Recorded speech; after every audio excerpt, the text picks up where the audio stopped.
Pak Presiden Joko Widodo mengatakan kita harus cinta produksi dalam negeri. Ini jangan kebalik-balik. Produksi dalam negeri yang mana? Ya tentu termasuk vaksin. Jangan kita pintarnya cuma membeli. Vaksin dari luar negeri itu butuh distribusi yang cukup rumit. Logistiknya aja tuh baru mau gudangnya dan sebagainya, itu biayanya, rantai logistiknya tuh panjang. Jadi kalau bisa yang murah, kenapa malah mau yang mahal?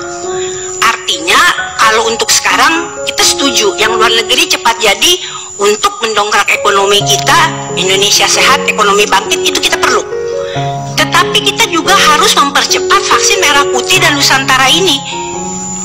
Nah ini kok kesannya kalau bisa dipersulit, mengapa enggak? Nah ini ada apa? Ya, kami nyatakan pada hari ini adalah sangat bangga dengan pengembangan vaksin Nusantara.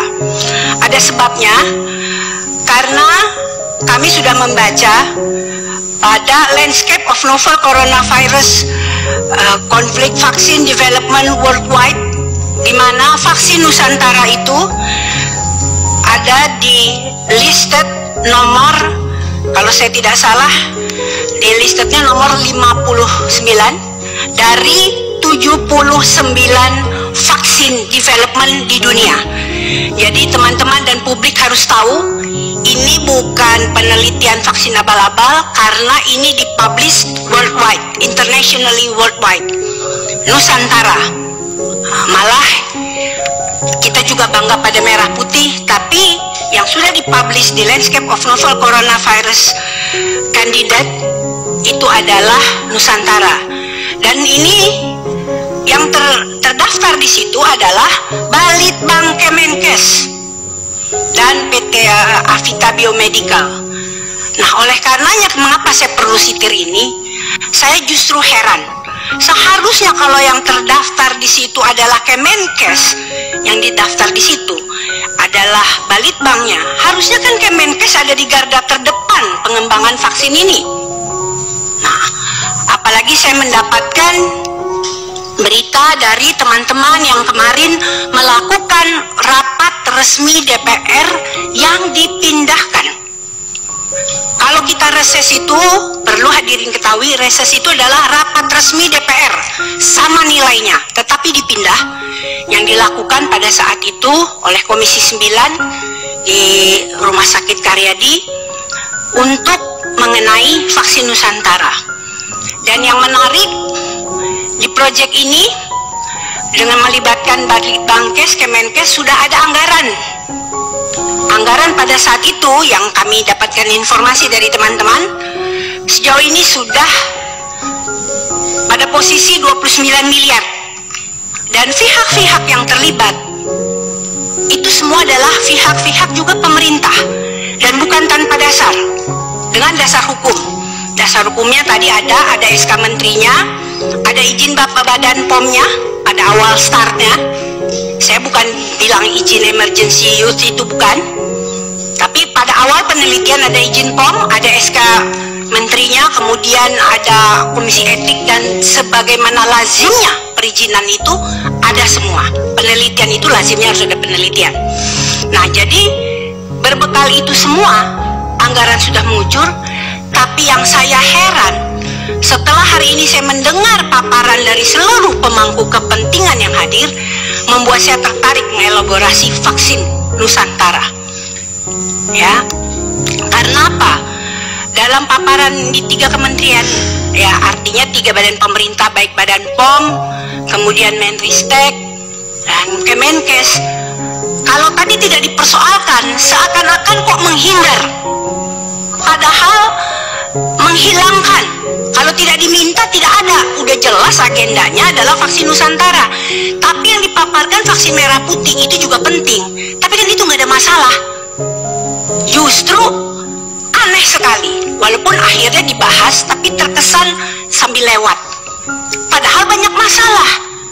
Bukankah kita rapat hari ini untuk pemecahan masalah, bukan mau mengada-ada masalah? Itulah tugas kemitraan kita. Kalau memang ada masalah, mari sama-sama kita pecahkan bersama, kita cari jalan keluar. Kalau tidak ada anggarannya, kita anggarkan. Kalau ada yang kurang benar, kita perbaiki. Karenanya, baik itu pertama kepada Kementerian Kesehatan, di dalam laman landscape daripada WHO yang itu dipublish secara internasional sudah jelas di nomor 59 atau 51 itu kan terdaftarnya Balitbank Kemenkes.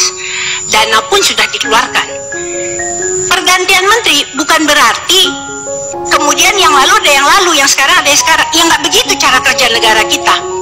Komisi 9 pimpinan juga berganti, nggak berarti program yang lalu kemudian jadi nggak jalan. Ini kan negara tetap berjalan. Nah, jadi artinya saya ingin tahu, yang pertama, bagaimana positioning daripada Kementerian Kesehatan terhadap kelanjutan proyek vaksin Nusantara ini? Karena apa? Kementerian Kesehatan harus mempertanggungjawabkan anggaran, dalam arti kami minta ada tambahan anggaran di DIPA Balitbank untuk vaksin Nusantara ini. Karena jelas ini kan hampir sama lah mungkin ya, kalau kami awam, ini kan untuk penyakit komorbid. Mereka yang ada apa itu cancer, kemudian apalagi sih itu autoimun dan yang lain, bahkan mungkin bisa buat anak-anak. Ya ini untuk mengisi mereka-mereka memiliki keterbatasan khusus, mungkin seperti plasma kosmovalen, nanti bisa kerjasama dengan PMI kalau jadi, itu kan cukup baik. Nah ini tentu harus ada pembiayaan. Nah kita di sini pada posisi DPR mendukung, kalau tidak Komisi 9 kan sudah mengadakan rapat, dan kesimpulan rapat yang dilakukan di Karyadi itu mendukung. Bila perlu kita juga mendukung kok, sesuai dengan namanya nih Nusantara 1, kita nanti divaksin aja lagi ulang sama vaksin Nusantara, apa enggak?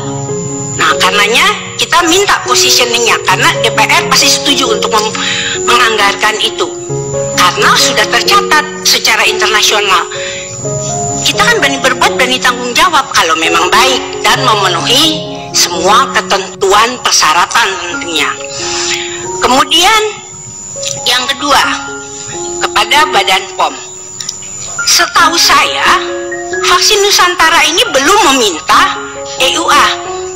Nah, sementara yang tadi disampaikan dalam paparan itu kan mengenai emergency vaksin yang EUA tadi, yang diminta oleh vaksin Nusantara itu hanya minta izin PPUK. Kalau mintanya PPUK, dipaparkannya persyaratan EUA, ya kejauhan, ya terang belum memenuhi lah. Ini minta pisang, disampaikan syaratnya buat duren, yang nggak cocok. Hanya diminta izin PPUK untuk naik ke fase 2, itu aja dulu. Nah, tolong itu dibimbing untuk fase 2, kalau saya nggak salah nih di timeline-nya. Rekrutmen peserta November 2020 mulai screening, kemudian peneliti sudah memberikan respon 4 kali atas temuan inspeksi Badan POM. Nah, bersiap melanjutkan fase kedua jika PPUK sudah dirilis dari BP POM. Nah, tolong apa? Bagaimana? Itu adalah juga kewajiban dari BP POM menolong supaya fase kedua ini bisa lanjut, PPUK bisa diberikan. Kalau ada yang kurang, tolong apa kekurangannya, kalau memang harus diperbaiki itu apa. Ya mungkin salah satunya yang tadi disampaikan lah, akan ada pertemuan tanggal 16. Pada intinya Badan POM karena ini sama-sama untuk produk dalam negeri, cobalah juga dijembatani. Jadi bukan kayak lembaga penghakiman, Anda dapat izin, Anda tidak dapat izin. Yang luar negeri saja karena ini masalahnya sangat penting diberi izin emergensi, kok produk dalam negeri diberi izinnya jadi kayak anak tiri di dalam negeri sendiri.